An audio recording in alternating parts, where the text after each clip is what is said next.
Welcome to today's daily walk in wisdom. We're coming towards the end of Job. We've learned a lot.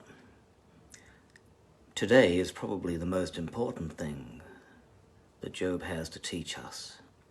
He said in Job 42 and verse 5, I had heard of you with the hearing of the ear, but now my eye sees you. This verse is the climax of Job and the most important book, and the most important verse in the whole book. Excuse me, my little puppy is just being annoying. So, let me say that again. This verse, the verse that says, I had heard of you with the hearing of the ear, but now my eye sees you, is the climax of Job and probably the most important verse in the whole book. This explains why everything happened and why God brought Job through 10 years of struggle and why Job lost everything he acquired and all his dreams had come to an end and the nightmare and the chaos and the trauma of it all that he endured. This explains the purpose of life. Before Job was ever sick, before he lost a thing, he still lacked one thing, but he didn't know what he didn't have. He thought his relationship with God was good. He was doing everything right, but he was living by second-hand revelation. He'd heard about God in a very real way. He knew God. He believed like most people believe today. We believe because we've heard somebody tell us about Jesus. We know, as Job knew, my ears had heard about you. It may have been Adam himself who told Job the gospel. He'd heard that God was good. He'd heard that God was Lord, that God was the Creator, that God was his Redeemer, that God was El Shaddai, and he worshipped God on the basis of what he heard. He believed on the basis of what he heard. He was like many of those first Samaritan believers who believed on account of what the woman told them, the woman who met Jesus by the well. And through faith in what somebody had told him, Job rose to become the greatest man in all the earth. How about that? What you can do just if you believe somebody when they tell you about Jesus, what can happen to you. You never know what can happen to you when you believe in Jesus. Now, this level of relationship with God was enough to sustain him when he lost all his stuff. It was even enough when he lost his children, and it was enough to get him through the next 10 years of his life and to hold on through all the doubts and the fears and the negativity and the haters and the loneliness and the never-ending torment and the purgatory of it all. There are a lot of people who go through their whole lives on the basis of what somebody else has told them. Job didn't know there was more, didn't know there was a higher level, a greater dimension of relationship with God. He didn't know it was possible to see God. He thought, like everyone else back then, that if you saw God, that you would certainly die. Nothing, his wise friends said, could provide what he needed. Nothing that Eliphaz could bring with the latest degrees from Bible college could give Job what he needed. The latest philosophy wouldn't bring the answer, and it won't bring the answer that you need when you're going through hell. Being a know-it-all won't help you experience God. And so Job had come to a state of unknowing.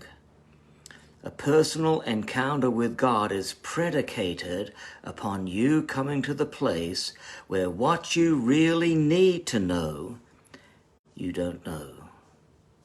That sounds self-contradictory. It's certainly paradoxical.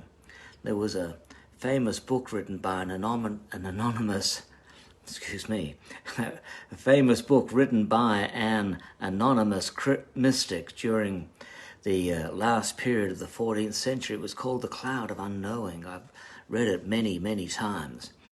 And he wrote, he may perhaps send out a shaft of light, talking about God, saying, he may perhaps send out a shaft of light which pierces this cloud of unknowing between you, and share with you some of his secrets. And then you will feel your affection flame with the fire of his love. Have you ever had that feeling where you know that you know something, but you can't articulate what it is that you know? That's what we're talking about. God brought Job to the place where he came to the end of all his natural knowledge. And at that point, God met with Job face to face. This is the solution to the problem of evil, and it's the solution to dead religion, and it's the solution to the problem of the meaning of life, and the solution to the problem of my identity. And to know that God is for me, this is the answer to everything. No one will have any more questions once he sees this answer. Once you see this answer, all of your questions evaporate. When you are in God's presence at this level, you just know. There is not a doubt in your mind or in your heart.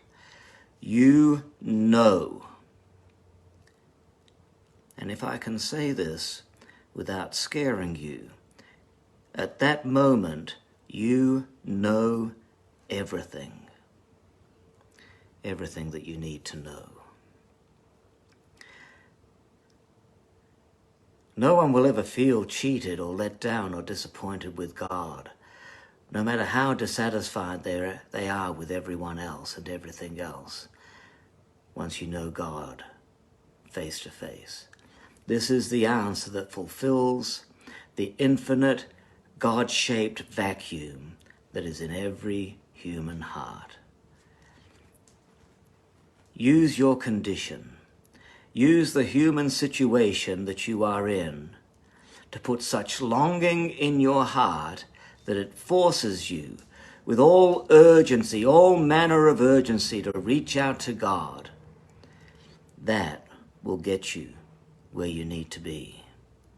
Turn your situation into a sanctuary. That'll do it. A sanctuary is somewhere God can reveal himself. Let me pray for you. I just pray right now in the name of Jesus that your eyes will be open, that you might be able to see more of God than you've ever seen before. And that you will not live based on second-hand revelation, no matter how well that has sufficed you. But that through an incredible encounter, an epiphany with the presence and nature of God, you will find yourself staring into the face of He who is all and in all. That you would see the Lord, and that would answer every cry within your heart. God bless you. We'll see you again tomorrow for some more wisdom from the book of Job. We're coming to the end now. Not long to go now. And then we'll be able to breathe a little easier as we get out of learning what it means to find wisdom in our suffering. See you tomorrow.